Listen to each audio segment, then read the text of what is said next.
ஆண்டவராகிய இயேசு கிறிஸ்துவின் நாமத்தினாலே உங்களுக்கு அன்பும் சமாதானம் உண்டாவதாக. மற்றும் ஒரு தெரிந்து கொள்ளப்பட்ட நிகழ்ச்சியின் மூலமாக உங்களை சந்திப்பதில் மகிழ்ச்சி. இன்று நாம் தெரிந்து கொள்ள பாடம் என்னவென்றால், மணவாட்டி மணவாளன். மணவாளன் மணவாட்டி. மணவாளன் யார்? ஒரு பெண்ணுக்கும் ஒரு ஆணுக்கும் கல்யாணம் நடக்கும்போது அந்த மாப்பிள்ளையை தான் மணவாளன் சொல்லுவாங்க, இல்லைங்களா? அப்போ அந்த இடமே எப்படி மகிழ்ச்சியாக இருக்கும்,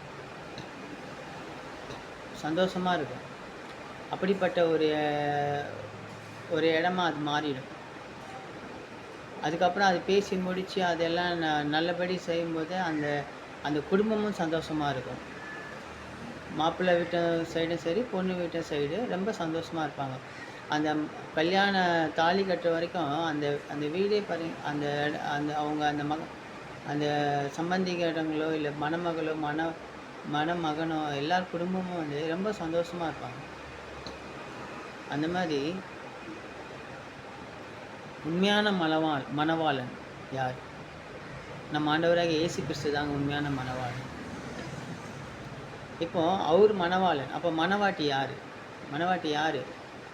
நாம தாங்க மணவாட்டி. சபை மணவாட்டி. நம்ம எல்லாரும் மணவாட்டிங்க. நம்மளுக்கெல்லாம் ஆண் பெண் என்ற பேதம்லாம் கிடையாது. நம்ம எல்லாமே மணவாட்டிகள், புரியுதுங்களா? அது சில சமயத்தார் சொல்கிறாங்க, அவர் மறுபடியும் வந்து கல்யாணம் பண்ணுவார் அப்படின்னு நினச்சிக்கிறாங்க. அந்த மணவாளன் மணவாட்டின்றதுக்கு அவங்களுக்கு அர்த்தம் புரியல. பிற இஸ்லாமிய சபையில் அந்த மாதிரி ஒருத்தர் சொல்கிறத நான் கேள்விப்பட்டிருக்கேன்.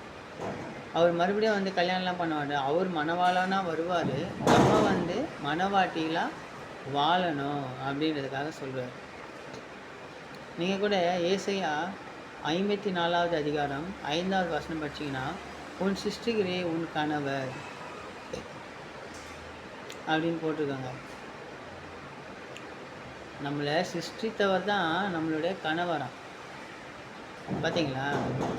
நம்மளுடைய ஆண்டவர் தான் நம்மளுடைய கணவர். அப்போ அவர் மணமகன், நம்மளாம் மணவாட்டிகள். அப்போ அது எப்படி இருக்கணும் பார்த்தீங்களா?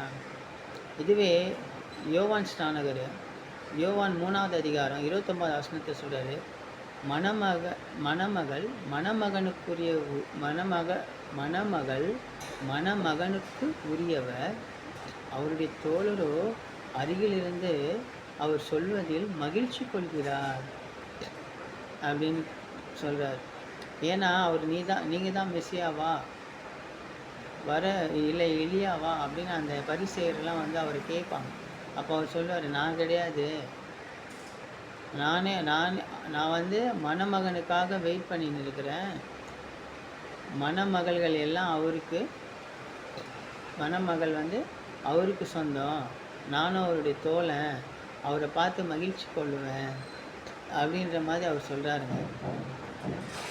இப்போது நீங்கள் ஒரு பெண்ணு பார்த்தீங்கன்னா, பெண்ணாக இருக்கட்டும் ஆணாக இருக்கட்டும், அந்த கல்யாணன்ற ஒரு ஆசை அது வரும்போது பாருங்கள், அந்த பொண்ணு பார்க்கும்போது, இல்லை உனக்கு இந்த பொண்ணு தான் பார்த்துருக்கு, உனக்கு இந்த மாப்பிள்ளை தான் பார்த்துருக்கு அப்படின்னு சொல்லும்போது அவங்களுக்குள்ளே பார்த்தீங்கன்னா உள்ளுக்குள்ளே ஒரு மகிழ்ச்சி, அந்த முகம் ஒரு பிரகாசமாகும், இல்லைங்களா? அப்போது அந்த மாதிரி ஒருவேளை அவங்க அந்த பெண்ணை பார்த்து நிச்சயம் பண்ணிட்டாங்கன்னு வச்சிங்களேன், அந்த கல்யாணம் ஆகிற வரைக்கும் பார்த்தீங்கன்னா அவ்வளோ நாள் அவங்க வந்து ஒரு நல்லா ட்ரெஸ் பண்ண மாட்டாங்க, சரியாக தலை வர மாட்டாங்க, சரியாக சாப்பிட மாட்டாங்க, அந்த மாதிரிலாம் இருப்பாங்க. ஆனால் அந்த கல்யாணம் பொண்ணு பார்க்க வராங்க, இல்லை நிச்சயம் பண்ணிட்டாங்க, இவ்வளோ நாள் இத்தனை மாதம் கற்றுக்கு அப்புறம் கல்யாணம் அப்படின்லாம் சொல்லிட்டாங்கன்னா, அந்த நாட்கள் ஃபுல்லாக அவங்க எப்படி இருப்பாங்க தெரியுமா? டெய்லி தன்னுடைய மூஞ்சியோ அழகுபடுத்திக்கின்னு, இப்போ பெண்கள் வந்து பூ வச்சுக்கின்னு, தன்னை அழகுபடுத்திக்கின்னு, பொட்டு வச்சுக்கின்னு, கையில் வளையல் போட்டுக்கின்னு, எப்போவுமே வந்து தன்னை புதுப்பிச்சுக்கினே இருப்பாங்க. ஏன்னா பார்க்குறவங்கெல்லாம் வந்து கேட்பாங்க, என்னம்மா உனக்கு கல்யாணம் நிச்சயம் பண்ணியிருக்கா, எப்போ கல்யாணம்னு கேட்கும்போது அவங்க அந்த பூரிப்பு வந்து அவங்க முகத்திலையும் தெரியும், அவங்க நடையிலையும் தெரியும், அவங்க ட்ரெஸ்ஸிங்லேயும் தெரியும். அதே மாதிரி மணமகனும் பார்த்தீங்கன்னா மாப்பிள்ளையும் பார்த்தீங்கன்னா அவர் சந்தோஷமாக இருப்பார். நல்லா ஓகே, நம்மளுக்கு கல்யாணம் நிச்சயம் பண்ணிட்டாங்க, நம்ம மனைவிக்கு ஏற்ற மாதிரி அப்படியே நல்லா ட்ரெஸ் பண்ணுவார், இது நல்லா எப்போவுமே ஒரு சிரிப்பாக இருப்பார். தூங்க மாட்டாங்க, சாப்பிட மாட்டாங்க, ஆனால் ஃப்ரெஷ்ஷாக இருப்பாங்க. அந்த மனசு வந்து ரொம்ப சந்தோஷமாக இருக்கும் இல்லைங்களா?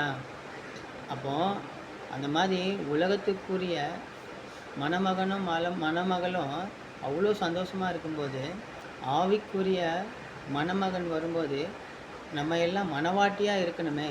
அப்போ நம்ம எவ்வளோ சந்தோஷப்படணும். இப்போது நம்ம வந்து சாத்தான்கிட்டேருந்து தானே வரோம். சின்ன வயசுலேருந்தே நம்ம நிறைய பாவம் செய்கிறோம். தெரிஞ்சு தெரியாமல் புரிஞ்சு யோசித்து நினச்சி சந்தேகப்பட்டு பிளான் பண்ணி எவ்வளோ பாவம் செய்கிறாங்க. நம்ம யாரும் நல்லவங்க கிடையாது. ஆனால் ஆண்டவர் தெரிஞ்சதுக்கப்புறம், அதாவது அந்த மாப்பிள்ளை பொண்ணு ஃபிக்ஸ் பண்ணதுக்கு அப்புறம் அவங்களுடைய அந்த இதுவே மாறுது பாருங்கள், அந்த மேரேஜ் வரைக்கும். அதே மாதிரி நம்மளும் நம்ம மணவாளன் ரெடியாக இருக்காருங்க. அவர் ரெடியாக இருக்கார், எப்போ வேணால் வரலாம், நம்மளுக்கு தெரியாது. ஆனால் நம்ம மணவாட்டியாக அவருக்கு உரிய மணவாட்டியாக வாழ்கிறோமா தெரியல. ஆனால் நம்ம வாழ ரொம்ப கஷ்டம்தாங்க. இந்த உலகத்து ஆசைகள்லாம் அங்கே இருக்கணும். நம்ம மனவாட்டியாக வாழணுன்னா அவரை மட்டும் நோக்கி பார்க்கணும். இப்போ நம்ம பரிசுத்தாவியை பெற்றுட்டோம், ஞானஸ்நானம் எடுத்துட்டோம். இப்போ நம்ம மணவாளனுக்குரியவனாக ஆயிடும். இப்போ மணவாளனுக்குரியவனா ஆகிட்டா நம்ம என்ன பண்ணோம், அவரை மட்டும்தான் நோக்கி பார்க்கணும். எப்படி ஒரு மணமகள் தன் நிச்சயிக்கப்பட்ட மணமகனை நோக்கி பார்த்து கொண்டிருக்கிறாரோ, இல்லை ஒரு மணமகன் தனக்கு நிச்சயிக்கப்பட்ட மணமகளை நோக்கி பார்க்குறாரோ, அதே மாதிரி தாங்க நம்மளும் தேவனை நோக்கி பார்க்கணும். அவர் தான் நம்மளுடைய மணமகன். நம்ம எல்லாருமே மணவாட்டிகள். அப்போது அதுக்கு நம்ம ஆயத்தமாக இருக்கணும். அவங்க எப்படி பாருங்கள், ஆயத்தமாக இருப்பாங்க அந்த கல்யாணத்துக்கு. அதே மாதிரி நம்மளும் நம்மளுடைய ஆட்டுக்குட்டியாருடைய கல்யாணத்துக்கு நம்மளும் ஆயத்தமாக இருக்கணும். அந்த ஆயத்தந்தாங்க நம்மளை வந்து அவர்கிட்ட கூப்பிட்டு போவோம். மற்றபடி நீங்கள் வந்து வெளி அரங்கமாக நீங்கள் இருக்கிற எந்த ஆயத்தமும் நீங்கள் அவர்கிட்ட கூப்பிட்டு போகாதீங்க. உள்ளகரமாக நீங்கள் இருக்கிற அந்த விஷயங்கள் மட்டும்தான் அவர்கிட்ட கூட்டிகிட்டு போவோம். அதனால எல்லோரும் வந்து தயவுசெய்து ஆண்டவருக்குரியவராக இருங்க. நீங்கள் ஏசாயா 62:5 படித்து பார்த்தீங்கன்னா,